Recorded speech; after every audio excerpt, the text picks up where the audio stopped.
So today we're going to cover part of Chapter 6, Section 3. Today we're only going to talk about the medians and their point of concurrency, which is the centroid.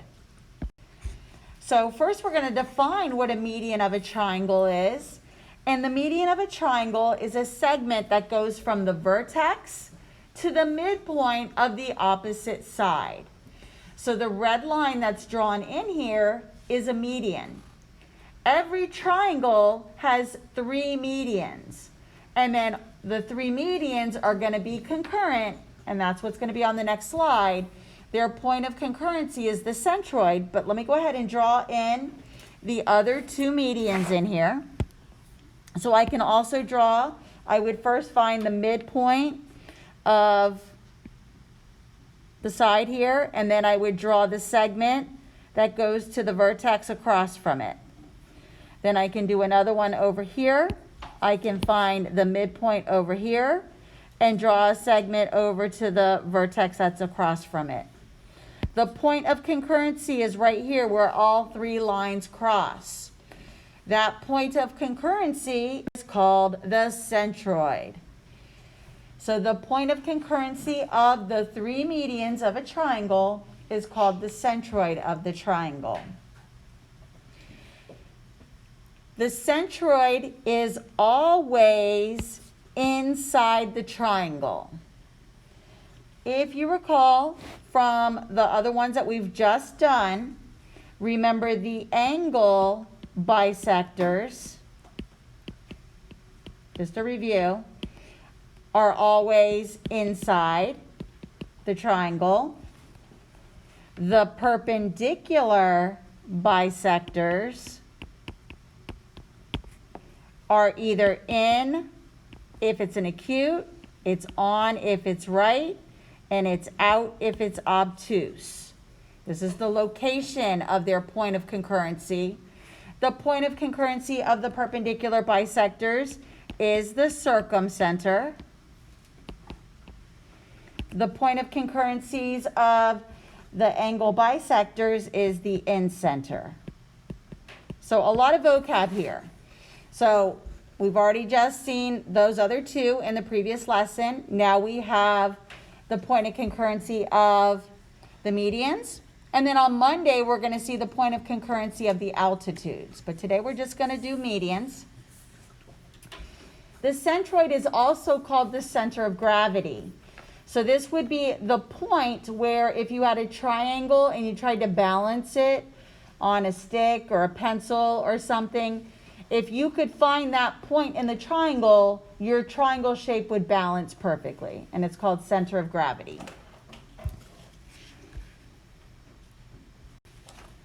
Next, we have the centroid theorem.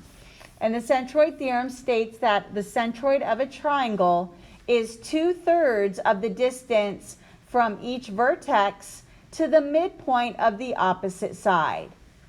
So in this picture, the medians of triangle ABC are all meeting at point P, which is the centroid, and I can figure out the distance from AP. If I want to find out how long AP is, I would take 2/3 of the length of the whole median. So let me go ahead and fill this in of what it means. This is the one where they're not going to be congruent. So we've got 2/3 and 1/3. So each median, I could split it up. So for example, this one here from point A or vertex A to midpoint E. So from the vertex to this centroid, this is going to be, this little piece of it is going to be 2/3 the length of the whole thing. I know in the theorem it doesn't state it, but PE, the other side of it, this would be 1/3 the length of the whole thing. So from the centroid to the midpoint, it's 1/3. Then for this median, I could highlight this one in red, so CD. So again, when we come out of the vertex to the centroid, that's the 2/3 piece. Then from the centroid to the midpoint, that's the 1/3 piece. And then same thing here. for this median, from the vertex to the centroid, that's the 2/3 piece, and then from the centroid to the side, which is the midpoint, is the 1/3 piece. So we're going to be doing a lot of work with fractions here. Because 2/3 and 1/3 is a repeating decimal, I would not try to make them a decimal because it turns into 0.6 repeating and 0.3 repeating. So leave them fractions. All right, so let's see what we've got here. Let's try some examples. So in my triangle here, I have RL, which is this length of the whole median, and they're telling me that whole length of that entire median is 21. Then they also have given me SQ, which is just this little piece, and this little piece is 4. I'm first going to work with the blue median, with the RL. It wants me to find the measurement or the length of LS. I know for LS, because it's coming out of the vertice and going to the centroid, that's the 2/3 part. And then the smaller piece that goes from the centroid to the midpoint is the 1/3 piece. So in order to find the length of LS, I'm going to set up an algebraic equation. LS is equal to 2/3 the length of RL. They gave me the length of RL. RL is 21. So here's where we go with our probably 4th grade fraction work. We're going to turn the 21 into a fraction by adding a 1 to the denominator. And now I can multiply. I like to simplify diagonally. Instead of doing 2 times 21 and 3 times 1, I'm going to make this a 1, make this a 7. So then the length of LS is going to be 14. Let's say they said to find the length of RS. I know they didn't ask us to do that, but remember RS is going to be 1/3 the length of RL. So RS, we would do 1/3 times 21, and again I can make it a fraction if that helps you to see it better. I can simplify diagonally here, make this a 7 and that a 1. So the length of RS, the smaller piece, is going to be 7. Notice if I add these two together, it gives me 21, which was the length of the whole thing. So that's a way you could check it. Now we're going to work with the one, this one here, NQ, and I need to find the little red piece. I need to find the length of the whole thing. They gave me just a piece of it. So this one I'm sort of working backwards. Same idea though. This SQ, remember this is the 1/3 part, and over here this would have been the 2/3 part. So to find NQ, I know that SQ is equal to 1/3 of the whole thing. So I'm going to do 4 equals 1/3 NQ, because that's what I'm trying to find. If you'd rather say NQ equals X, you could do it like that. But this is what I'm solving for. So really what I need to do here is divide by 1/3, which really means just multiply both sides by the reciprocal. So my final answer here, the length of the entire median is 12.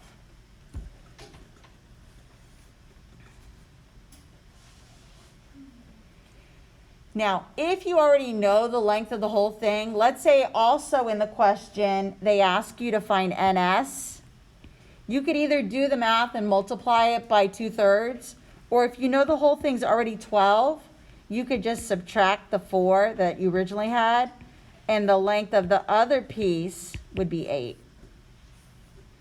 So again, little ways that you could check. All right, we have one more example. It's a word problem. And then you guys can start your homework that's due on Monday. Everybody good? All right, let's try the word problem. So here a sculptor is shaping a triangular piece of iron that will balance on the point of a cone. At what coordinates will the triangular region balance? So here, what we can do is we can graph it to get this centroid. Remember, we're going to be drawing in the medians. The medians go from the midpoint to the vertex. So I need to calculate some midpoints. Notice in this triangle, none of my sides are horizontal or vertical. So I'm actually going to do the midpoint formula for each of the sides. Let me zoom in here. So I'm going to do the midpoint from these two order pairs and figure out where it is. I can't just eyeball it and say, oh, I think it's about here, which probably it is, but let's go ahead and confirm it by doing the algebra. So I'm going to add the x's, 10 plus 8, divide by 2, add the y's, 7 plus 2, divide by 2. I get 16 over 2 and 9 over 2.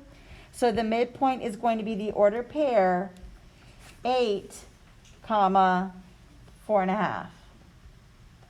No, I did that wrong. I can't add. This is 18, divide by 2. So this should be 9.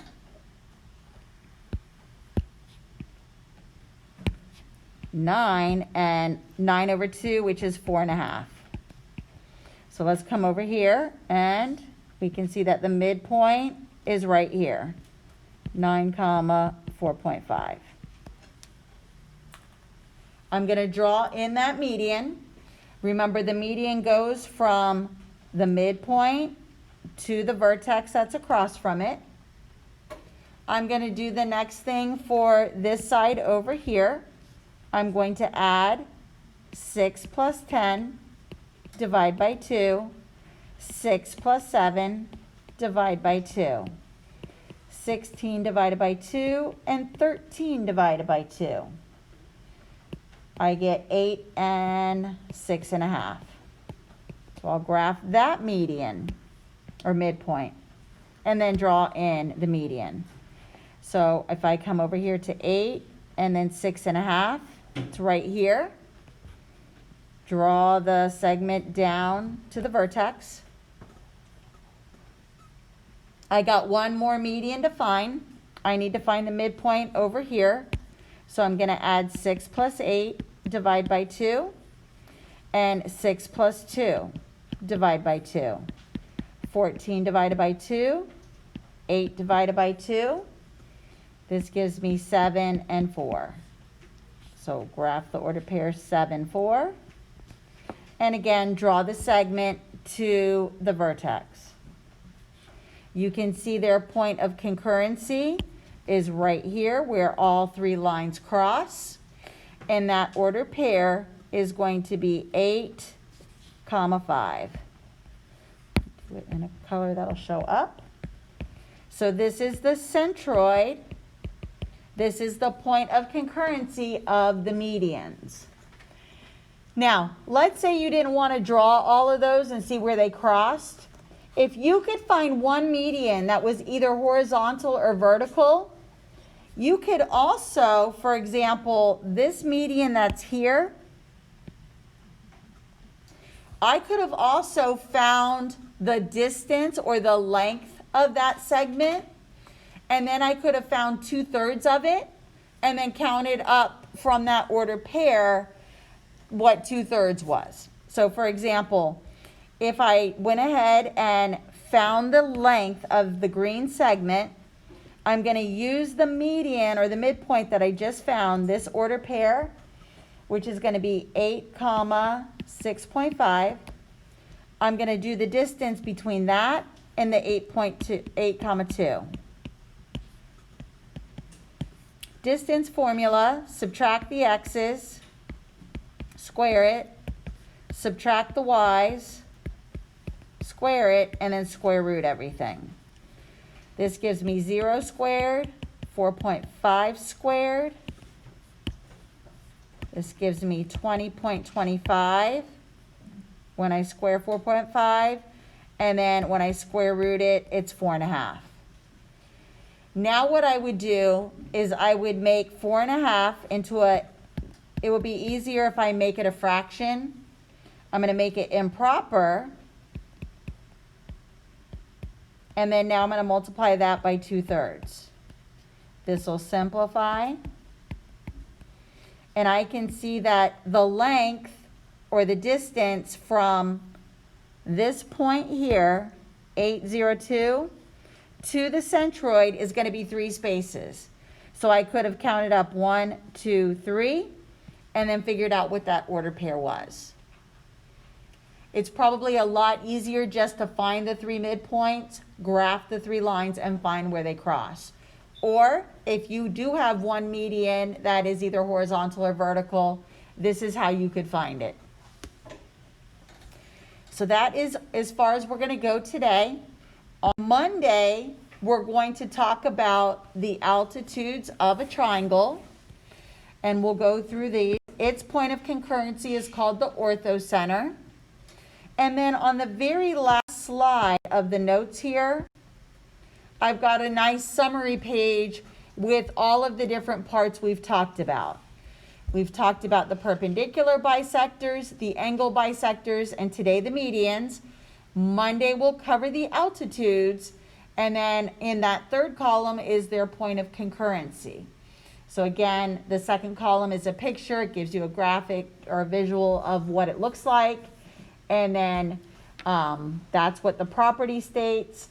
And then the last one is a drawing with all 3 in there. So we will finish up the notes. So tonight's homework that's due on Monday only covers the medians and the centroid. Okay, and then we'll finish up the notes. And then on Tuesday we review, and then a quiz on Wednesday. Pretty good? All right.